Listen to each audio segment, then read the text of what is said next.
So let me. First of all, again, I'm going to welcome you, and I'm going to jump straight in. I said that you and I are friends, colleagues. We've done public discussions together. I should really rebroadcast the videos of those discussions. But let's just talk about your presidential run. I praised you throughout your presidential run. We don't have to agree on everything politically, but what I thought you did something very brave and very courageous. You didn't care if people were going to say, "Oh my God, Marianne Williamson, is she crazy? Like what is she talking about? Spirituality." You took a sledgehammer to this artificial barrier that we create that doesn't allow true spirituality to exist in our politics. And we Americans pay lip service to God in politics. You know, we say, "God bless America," and no one can be elected president unless they talk about God. But they don't really mean it because they're not really ever talking about anything spiritual. They're talking about the economy and unemployment, or now COVID-19 and how we're going to, but when it comes to the core spiritual fiber of our nation, that never enters politics. And you were one of the first to do that. What was that like? Well, first of all, I think just historically, we should recognize that the fact that people do not normally do it today is the aberration, because the tradition throughout American history is that spiritual principles were definitely invoked. Look at the second inaugural address of Abraham Lincoln. He talked about the Civil War within the context of biblical precepts. John F. Kennedy said we cannot afford to be materially rich and spiritually poor. Bobby Kennedy said that what was the contest was a contest for the soul of our nation. So I grew up at a time when we read Ram Dass and Alan Watts in the morning, and we went to Vietnam anti-war protests in the afternoon. Because I grew up at a time when the revolution of the 60s and the 70s was a multidimensional cultural revolution. It was musical, it was philosophical, it was political, it was spiritual, it was sexual, it was everything. People at that time when I was growing up weren't expected to stay in their lane. Life has no lanes. That's not, human beings don't have lanes. We are multidimensional beings. So the political establishment has carved out for itself a lane, and it's part of their power play, really. It's part of their way of saying that those who see the world that they do, they are qualified, they're in the club, and anybody else doesn't belong there. But I think for those of us who feel from whatever religious tradition, in yours and mine, we are here to repair the world.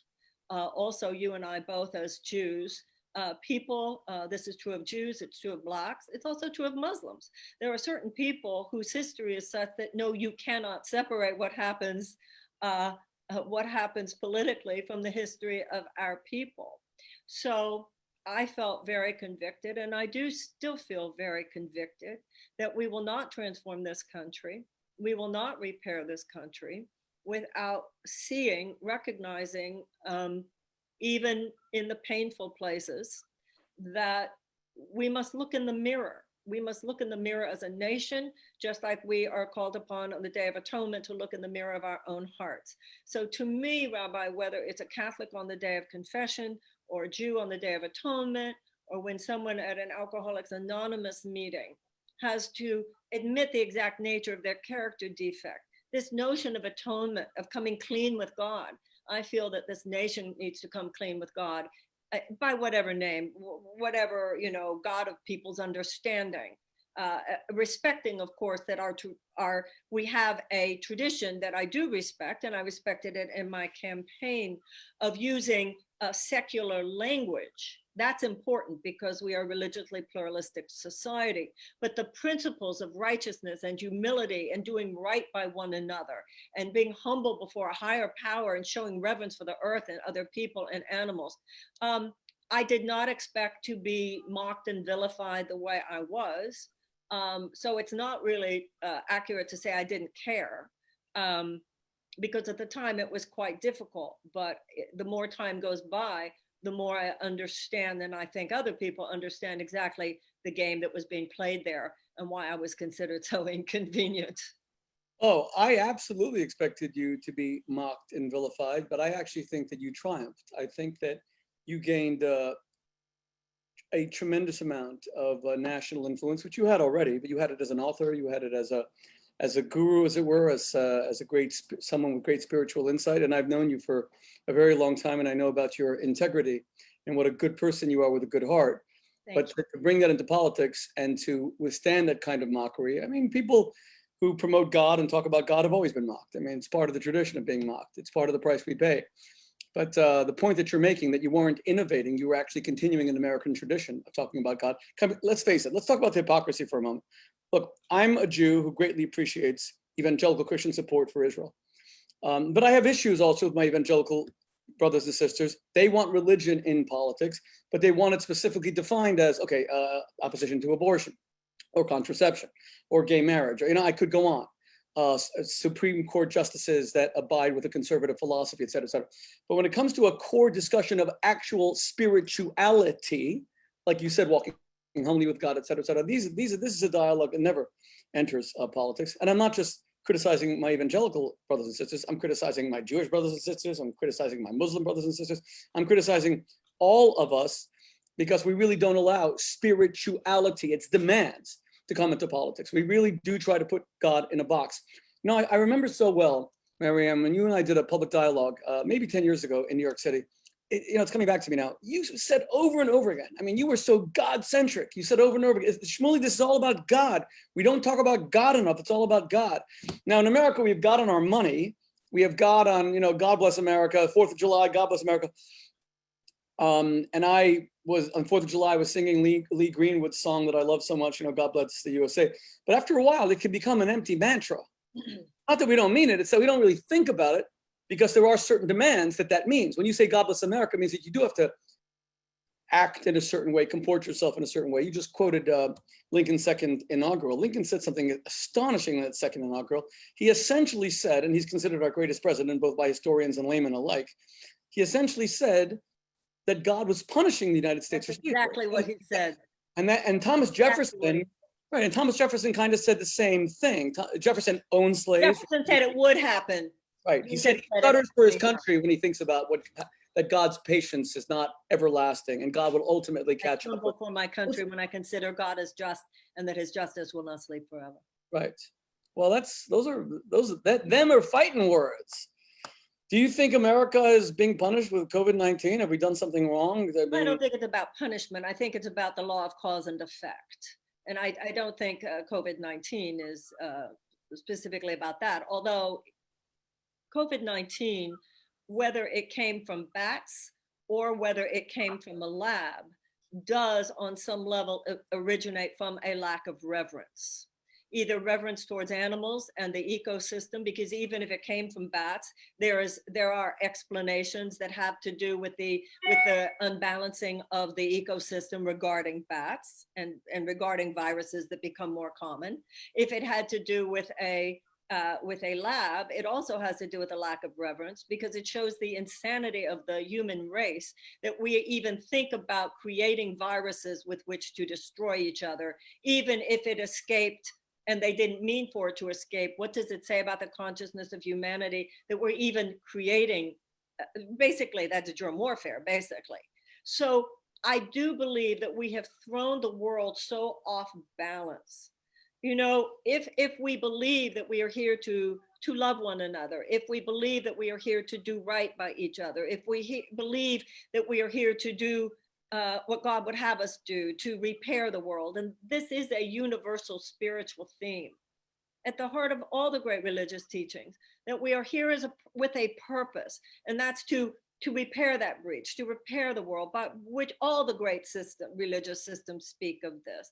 Then you don't in the richest country in the world tolerate that 13 million children go to school hungry every day. You don't tolerate what we're doing to the planet. You don't tolerate what we're doing with the most massive transfer of wealth into the hands of a very few people, even during a pandemic, so that you are actually increasing the suffering of so many millions of people. Rabbi, traditionally in the United States, these are moral issues, right? Because if spirituality is a path of the heart, you can't avoid the moral issues. However, traditionally in the United States, the right wing of the political spectrum focused on issues of personal morality. And the left side of the political spectrum focused on issues of public morality. When I was growing up, there was a religious left in this country. War and peace is a moral issue. Economic justice is a moral issue. Racial reconciliation, reparations, race-based policies, dealing with the legacies of slavery is a moral issue. This collective abuse and withhold of resources for America's children is a moral issue. So I believe that when you're talking about spiritual issues, you're talking about moral issues, and we have to recognize that this is the right wing does not have a monopoly on a deep conversation about morality. No, I would even say that the problem is when we divide everybody into right and left. Look, I feel that in your campaign, I watched the debates, and I feel that you were trying to rise above just a right-left divide. Yes, I recognize you were running in the Democratic primaries. I recognize that you were running in a particular party, but I really think that you were trying to rise above that kind of partisanship and try to speak to American values, whether we call it morality or American values. It's got to be something that unites us, because the deep hatred that divides us, like well before the coronavirus, you're speaking about the law of consequences. That even you're saying even if coronavirus isn't some sort of divine punishment, and none of us can say any such thing because we don't know the mind of God, and that would trivialize the suffering and all the death of people who've succumbed to COVID-19. But well before a virus came out of China, a moral virus was coming out of China insofar as they were suppressing human rights. They were putting Muslims into concentration camps.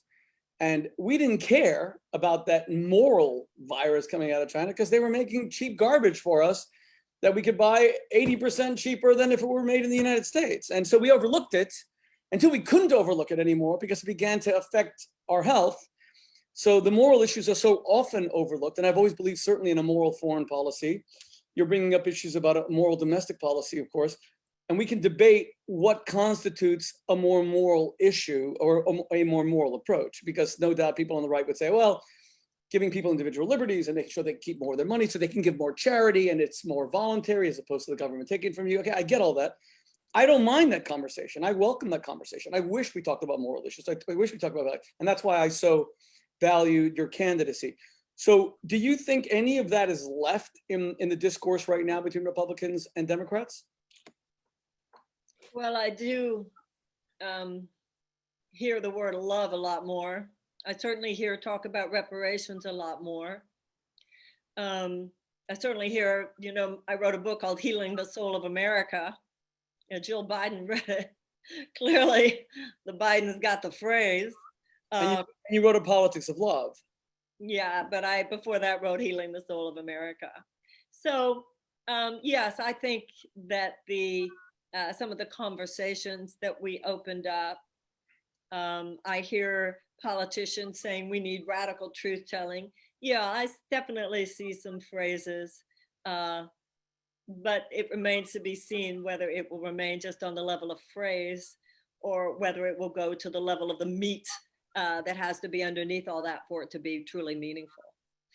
Well, if you want to talk about A Politics of Love, again, which is the title of your book, isn't one of the problems that love, it just doesn't really sell? I mean, it sells maybe in self-help circles when people are looking. You spoke about the microcosm and the macrocosm, more personal morality as opposed to public morality.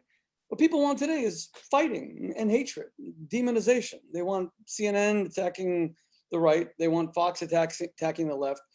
They want Trump's tweets attacking his political adversaries. They want Biden saying, Trump is destroying America. And in the same way, we have this little screen that Zoom automatically creates between the two of us. That's all we got. I'm actually a little bit bored of it, to be perfectly honest, because I don't see that this is sustainable. And every time I say to myself, it's going to turn because people are going to want more harmony. They're going to want more solutions. They're going to want a more united States of America. Every time I think that or say it, I'm wrong. It becomes more divisive, more partisan, and I don't see any way back. And I'm not sure that the candidates. I mean, your candidacy was an anomaly. I'm not sure the candidates are really prepared to embrace it. I think that they're trying to cater to their base, fire up their base, and that comes through a politics of hate as opposed to a politics of love. And I think that both parties are guilty. Well, first of all, when you talk about all the hate and all the crosstalk and all the mean-spiritedness, that's what you get if you watch television all day. That's what you get if you're uh, part of the mainstream media narrative and the president's tweets and all of that. But when you actually look around, what you see in this country is a lot of love. Look at the doctors, look at the nurses, look at the people taking care of each other, taking care of their children, showing up at the window to show their new baby to their grandparents who are on the other side of it. I think when you turn off television and look at what's happening, people on Zoom calls with their family members, you were saying Kaddish for your father tonight. Life has gone on. And far more people in this country, and I believe in this world, love than hate. So right now, hatred is being expressed with conviction. Hatred is being expressed loudly. But I do believe there's far more love. I just think love is whispering in some places where we too need to speak up. Now, in terms of politics, the problem as I see it is that we have developed a political establishment which stays within a particular mindset. And within that mindset, it does not allow for a certain kind of spiritual conversation. The problem, though, is not just that the mindset and the perspective does not allow for spiritual conversation. The much bigger problem is that it doesn't allow for spiritual understanding. So sometimes when these people are considered the qualified ones to lead us forward, this is very disturbing to me because in my mind, some of that mindset should almost disqualify a person for the kind of multidimensional holistic understanding, including spiritual consciousness, that I believe is necessary in order for us to survive as a species over the next 100 years. Well, that's kind of a way of saying that the politicos have marginalized themselves from the mainstream, because if you're saying that the mainstream really does whisper with love, but the politicos just shout hatred, and again, it's on both sides, then you're really saying that people who are engaged in professional politics are out of touch with the people. But that means that we can't influence politics. See, what I see is that you entered the fray, and a lot of people who are in the spiritual realm, they don't want to go into politics. They think it's going to sully them. They think it's going to compromise them. They think that they're going to automatically have to choose. I remember you and I both know Dr. Mehmet Oz. Dr. Oz is a very good friend. He and I were discussing this. He does a daily show. He promotes medicine and healing and holistic health. He told me, in politics, you need 51%. That's all you need to win. But to be on TV, if you want to be mainstream or be an author, you need 80%. No television host who only has 51% of the audience, who's hated by, say, 49% of the country, is going to survive on TV. So do you think that you paid any price by choosing a party? And you and I both ran for office. You know, I ran as a Republican in District 9 of New Jersey and lost. You ran for Congress in California, I think the cycle after me. I was in 2012. You were 2014? 14. 14, right. And we talked about that. Remember when we spoke in Reno, Nevada together? We were talking about a possible congressional race. Do you feel that you had to choose a side, that you had to show your readers and your followers, the people with whom you have influence, that you now are part of one camp and therefore you lose the allegiance of the other camp? No, I think the camps are a problem, increasingly so. Political parties were not mentioned in the Constitution. And George Washington warned us against them in leaving office. He said in his farewell address that parties would form factions of men who would care more about their faction than about their country. And when you look at the history of the United States, third-party voices have been extremely influential. Abolition came from the Abolitionist Party. Women's suffrage came from the Women's Party. Social Security came from the Socialist Party. But back in the 1960s, in response to the candidacy and the influence of George Wallace, the Democrats and Republicans formed a pretty unholy alliance. They took the presidential debates away from the League of Women Voters, and they together made it very, very difficult for third-party voices to be heard. I ran as an independent when I ran for Congress, and I found from that experience how naive I was to think you could get anywhere. And I ran as a Democrat for president. You have to run, I mean, the only chance you can have. And I don't have a problem doing that but I'm a Democrat. The Democratic Party that I grew up with, I'm beginning to think more and more is very different than the Democratic Party that has become not as corporatist as the Republican Party, but far too dominated by corporate money and corporate policies for my taste. Let me ask you to comment on this, Marianne. This year's a compliment. So, you know, the very influential pollster Nate Silver, he recently tweeted after Kanye West announced that he's running for president. And by the way, Kanye just called me and asked me if I'd be his VP, but I got no time for that. That was a joke, by the way. Okay. He said, don't dismiss Kanye West because politics is crazy now.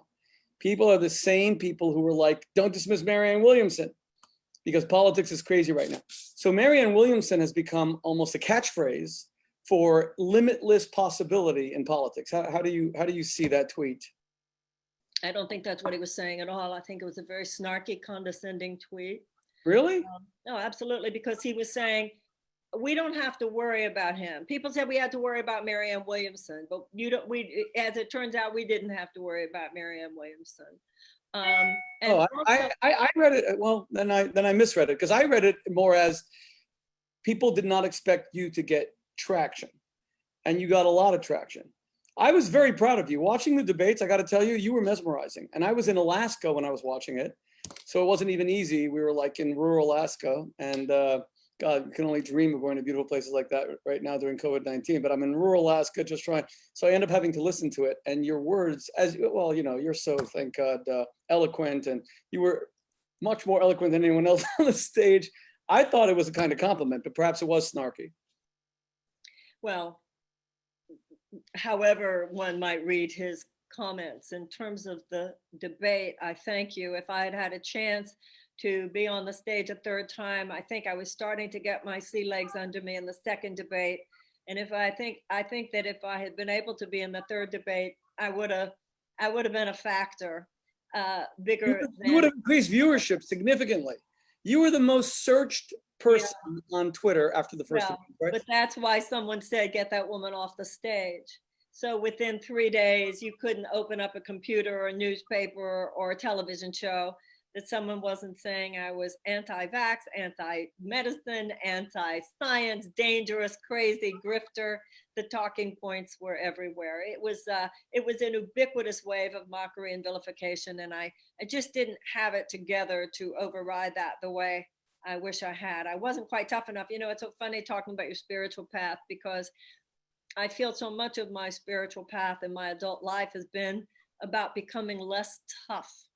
But as a presidential candidate, I wish I'd been tougher. You know, I was sort of ambushed by Anderson Cooper on TV one night, and I listened to my heart. You know, in the Course in Miracles, there's a line, in my defenselessness, my safety lies. But in looking back at it, I wish I had just given it right back to him.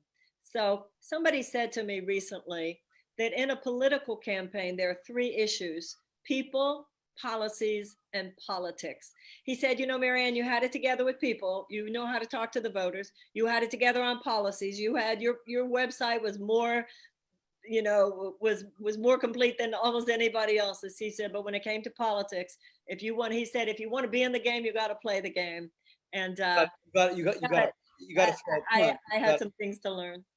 Well, you're a dignified person, and you probably felt, God Almighty, I don't want to become that person. That's true. I don't want to have to throw a punch. I don't want to have to become vicious, and that's But you know, but that's what keeps good people out of politics, which is a great shame. But are you saying that once you started to gain traction after the first debate, and people were shocked that you were the most searched candidate after the first debate? I remember CNN talking about that. Again, I was in Alaska at the time. Are you saying that there was some, the word conspiracy is too strong a word, but there was some organized effort to by the party to make sure that you did not become the face of the party? Well, that's pretty clear. I mean, like I said, there were talking points that were everywhere, that I was dangerous, I was crazy. I told AIDS patients not to take their medicine. That I told people the most crazy things were said. Yeah. And there is a political media industrial complex. And but you're saying the political media industrial complex had it out for you, or the and I'm not saying this to knock the Democrats. I'm really not. I would knock the Republicans just as much if they would do the same thing. But are you saying it was the media industrial complex, or was the Democratic Party that didn't want you up there? To whatever extent I know, I don't want to say. I just think there is a political and media establishment elite. I don't think it's Democrat or Republican. And I think they have a way of protecting their own and suppressing voices that they don't wish to be on the stage with them. Well, look, if it's the Democratic Party that was doing that because they felt, look, she's not going to be a serious candidate anyway, so why is she like taking oxygen from the people we need to really register with the voters and achieve greater name recognition, whoever it was at the time, Elizabeth Warren or Joe Biden or Amy Klobuchar or my friend Cory Booker. And, you know, me and Cory go way back to Oxford when he was my student president. Then I understand that if they don't want Marianne Williamson to suddenly begin to dominate, oh, she's not going to go anywhere anyway, why is she taking all of this oxygen? But the media, I would have thought the exact opposite. I would have thought the media would see you as a ratings bonanza. Yeah. That you were boosting viewership. Yeah. Because look, the one thing that even people who hate Trump, really hate Trump, like about Trump is that he shook politics up, because it was becoming very staid, very, very poll driven. You know, all these guys were waking up in the morning and reading whatever the pollsters told them. They would go and say it, and you could almost mouth it with them. And Trump came along and he was utterly, now some people hate that about him. And some people wanted, you know, someone to shake politics up. Now, I'm not comparing you and Trump. You have very different styles, obviously. But from the standpoint of being an apolitical politico, you were exactly what the doctor ordered in the Democratic Party. So I'm surprised that they would have it out for you. Okay, so I have a couple things to say to that. And first of all, in response to the last thing you said, I do believe that I was kind of the perfect homeopathic remedy, because I feel that the president has ushered in an age of political theater and we will not be going back. But I have two things to say, one about the party and one about the media. I think we need to remember that it's the voters who should be making the decisions. The job of the DNC should not be to in any way dictate the process. The job of the DNC is not to dictate it. It's not to manipulate it. The job of the DNC is to facilitate the process. The DNC is not needed to come in. The phrase everybody was using, they needed to narrow the field. No, they didn't. That's the purpose of the primaries. And so what I saw, and I'm sure you saw this when you ran too, even though I feel I saw the system is even more corrupt than I realized, the people, the voters are even more intelligent than I knew. What I found in Iowa and New Hampshire, those early primary states, was that people were more than ready and more than able to perform the very important function that they had. Every time you spoke as a candidate, they appropriately kicked the tires. They were appropriately tough in their questioning. And I think in 2016 and in 2020, that if it had really just been left to the Democratic voters, that we would have had some extraordinarily different results. In terms of the media, I agree with you. You'd think they would have, you know, if they would have given the extraordinary shot to Trump they had, but maybe that's what they thought, that, yeah, Trump was crazy and so we let it happen. We can't let it happen again. But the problem there is that I'm not crazy. And there is such a thing as journalistic ethics. Too many people who are journalists in America today apparently don't remember what they read in their ethics classes, what they learned. And even more than that, there are many people, particularly online, who are performing the role of journalists, but they are not educated as journalists. They do not have a conversation around journalistic ethics. They have no problem repeating lies, if that'll be the higher click rate. They have no moral responsibility to fact check. They have no problem just using an anonymous tweet as a source. And if you get caught in that web of deceit, it's very difficult as a political candidate to overcome it, particularly if you don't have the kind of money that others have. Well, what I guess what Donald Trump would say to that is that's why he circumvents the media by using social media. Marianne, when you ran, I actually tweeted up a storm in support of you. And a lot of people, knowing that I'm a big defender of Israel, very, very strong pro-Israel activist, a lot of people writing to me and saying, oh, but how could you praise Marianne Williamson? She's like condemning President Trump, and Trump is so good to Israel, et cetera. And I said to them, with all due respect, have we really arrived at a time when we cannot single out aspects of candidates that we really love and admire and respect, especially when they bring something fresh? You brought such a fresh dimension to this campaign. I was actually really upset when you weren't in the third debate. I thought it was a travesty. It's one of the reasons I wanted to get you on. I know you, I know your heart, I know your authenticity, I know your goodness, I know your sweetness, and you're an extraordinary woman. And I wish we had more candidates like you. You should know, I'm not a conservative, meaning I have a lot of conservative policies, like I believe in a strong foreign policy to challenge dictators, anti-genocide. I do believe in an interventionist foreign policy where people are being slaughtered in mass, et cetera. I'm happy that Trump struck at Assad after he used chemical weapons against innocent Muslim children, et cetera, et cetera. But then again, on other issues, I have a gay brother who's an Orthodox Jew. Judaism is not strictly anti-abortion the way Catholicism would be. It has a much different approach. But the point I'm making is a more nuanced approach to politics where we don't always have to fit into a box. I kind of wish that were there. I remain very grateful to President Trump for his strong policies on Israel.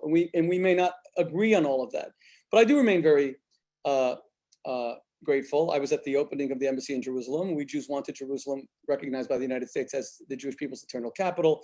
I think Iran should have been condemned by President Obama, who had enormous virtue, but not on Iran, because they kept on threatening the Jewish people with annihilation, and our people have already experienced one, we've experienced one genocide too many just 75 years ago. But that's not the point. The point I'm making is, I wish that instead of having to adopt the entire brand of a party or the entire brand of a candidate, I wish we could use our brains and our values to say, I agree with this, I disagree with this, without it having to be this all or nothing. We've all become idiots. Our politics are stupid. And yeah. I'm sorry. No, please go on. And I was going to say that it lacks spiritual empathy. You want to bring greater spirituality. The essence of spirituality is nuance. It's finding that the intangible. And politics today is so harsh. It's so mean. It's so harsh. And people seem to just want more of that. Well, it's unintelligent. Eisenhower said that the American mind at its best is both liberal and conservative. There are high-minded conservative principles and there are high-minded liberal principles. And at our best, there's a kind of yin and yang between the two. So I agree with you, just as the Jewish people, just as Israel is neither west nor east. All of these different aspects of who we are come into play.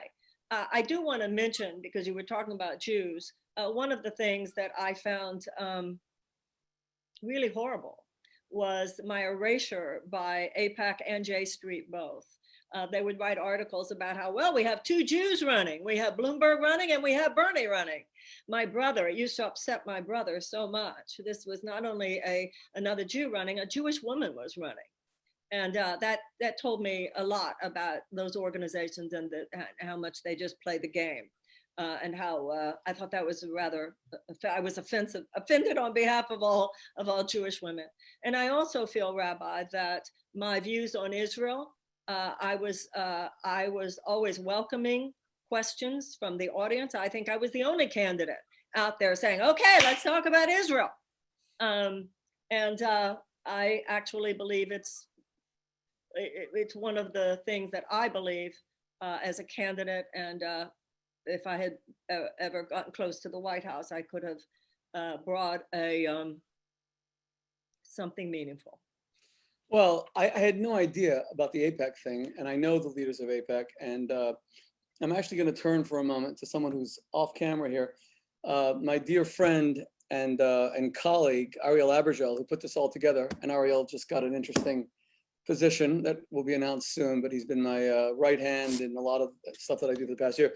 I'm going to turn to him right now. I want to approach my friends at AIPAC, the AIPAC leadership. I want to ask them about this, because if that's the case, I am deeply upset. Because I was tweeting up a storm that you're a very proud Jewish woman. We've done events together. You were always a proud Jewish woman.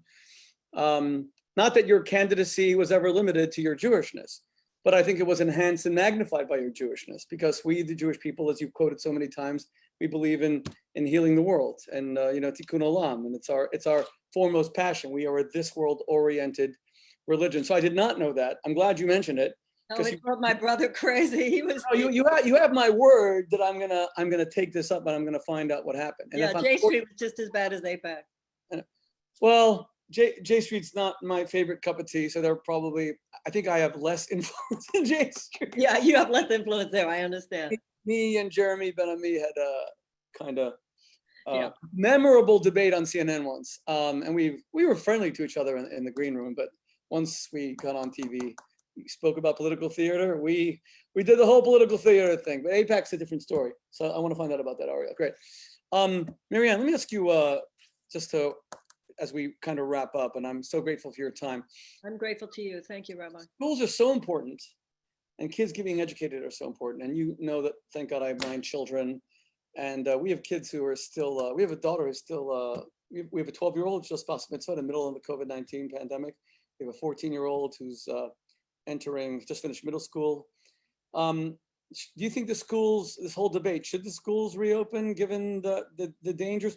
You know that our mutual friend, Dr. Oz, got a lot of criticism when he said that the schools should open. And I'd love to hear your opinion on it, given how much we value education.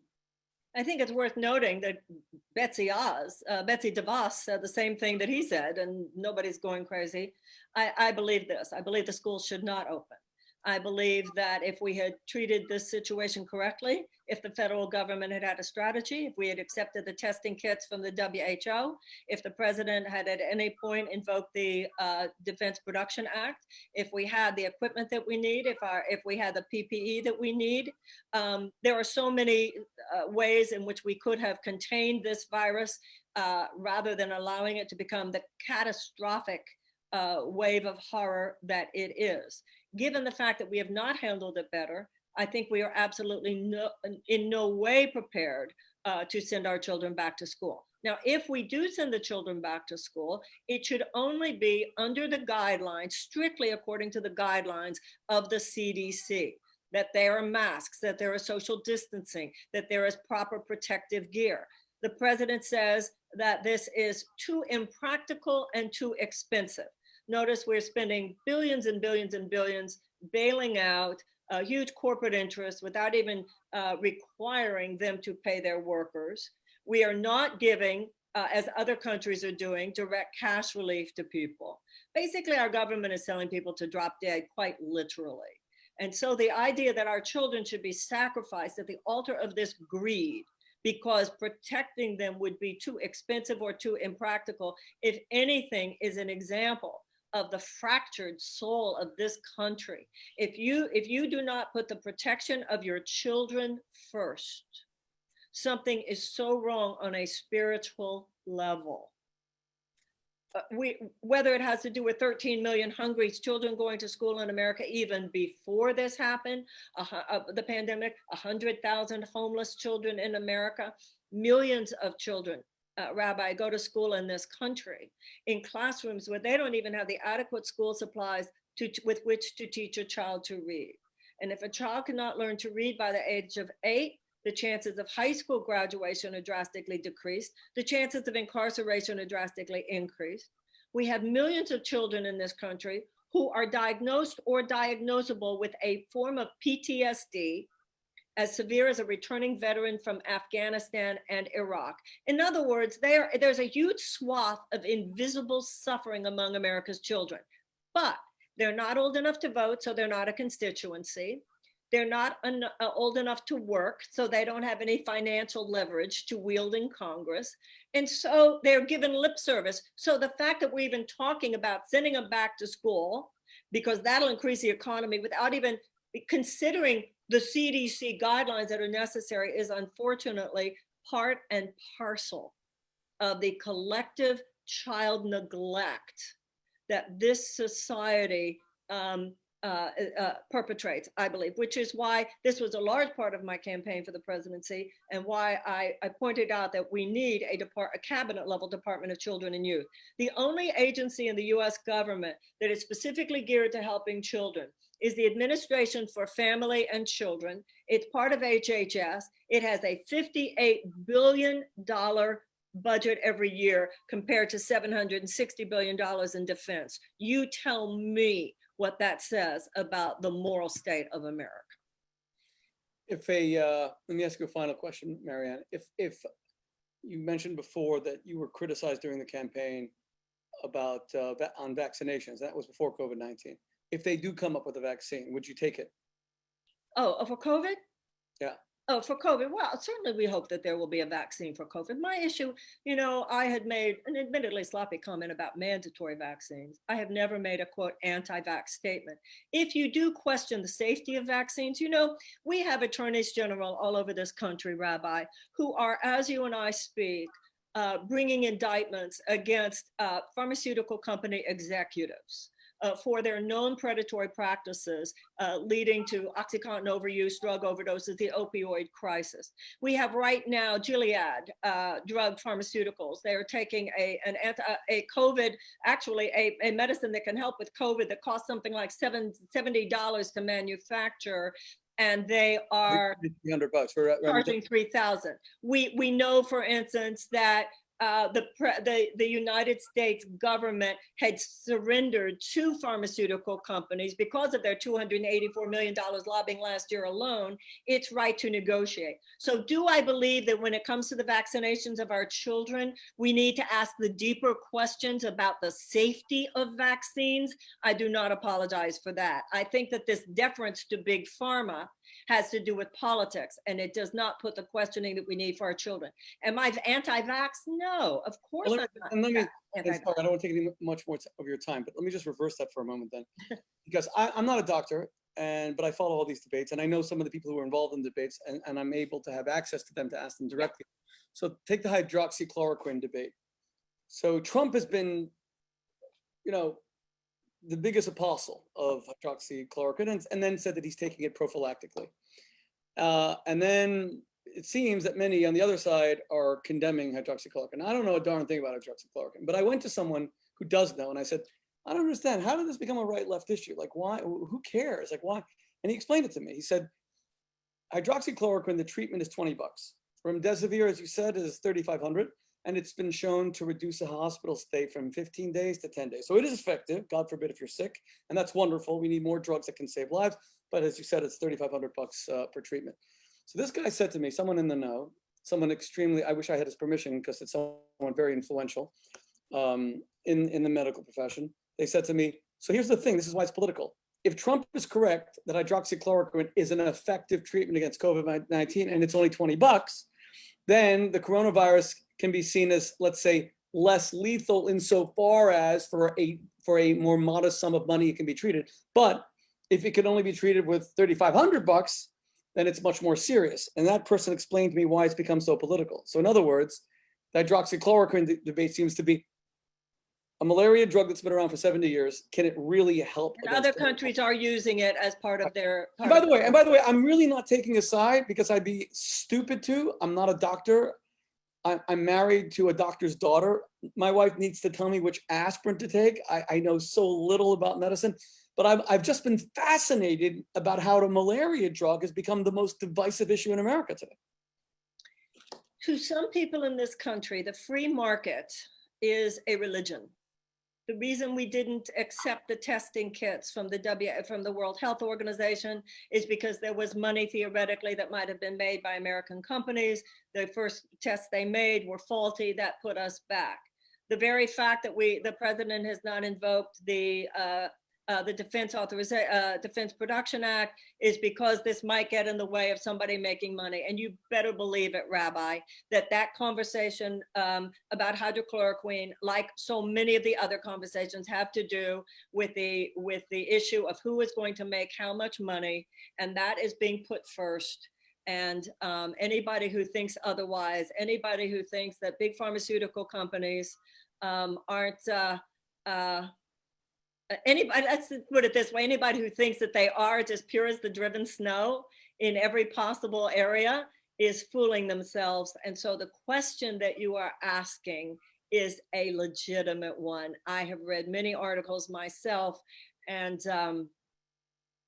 yeah, there are a lot of questions. I'm not a doctor either, but I'm intelligent enough to read the articles. There are some serious questions about where it's about health and where it's about money. Yeah, I want to find out more about this, and Ariel and I will organize a discussion about this. Listen, Marianne, I've taken way too much of your time because it's late. I just want to repeat, and we Jews have this famous Talmudic expression. In Hebrew, it rhymes even better than in English. So in English, it's words that emanate from the heart penetrate the heart, and in Hebrew, it's dvarim hayotzim min halev nichnasim min halev, words that emanate from the heart penetrate. So I want to tell you just sincerely. I'm honored to call you a friend. I think that you brought great blessing to the American political system. I think you have so many more admirers than you would otherwise suppose. As far as the darts that were thrown at you and everything, you'll have to wear it as a badge of honor, because a lot of, as you call it, the media industrial complex, a lot of it is pretty sick, and maybe you exposed a lot of that unhealthiness. But I was very proud of you, and I saw what you did. One of the things that I really liked about what you did, I thought it was damn gutsy, Marianne. It was damn gutsy to put yourself out there and to speak about, and you didn't compromise yourself at all. The same Marianne Williamson, who I know and who I appeared with doing talks about God and religion, and was the same Marianne Williamson who was on the debate podium. And that takes a lot of integrity, not to conform and not to change, not to just to try to fit in. So you're a trailblazer, and you're a spiritual trailblazer, and you bring great integrity to our political system, but more importantly, to the nation at large. So I hope we'll talk to you again. Well, thank you. I thank you for those very kind and generous words, and I'm honored to call you friend. I'm certainly honored by your words here tonight. It was lovely talking to you. It's always a lovely talking to you, and let's do more of it. We spent too long this time between conversations. Let's make sure we stay in touch. Well, you were busy running for president, so you had a good excuse. I had no excuse. I guess I was busy, raising 9 kids, thank God. But I will tell you that you've made me into a better rabbi and a better Jew, our friendship. Because as I said, in all the public events that we did, you always said over and over again, you say, Shmuley, it's all about God. You got to say the word God. You got to speak about God. In other words, you were always so careful to ensure that religion didn't just become a set of empty ritual that lacked God as its epicenter. And I was always grateful for that. So God bless you, Marianne, and have a very good night. You too. Thank you so much. And God bless your family. Bye-bye. God bless.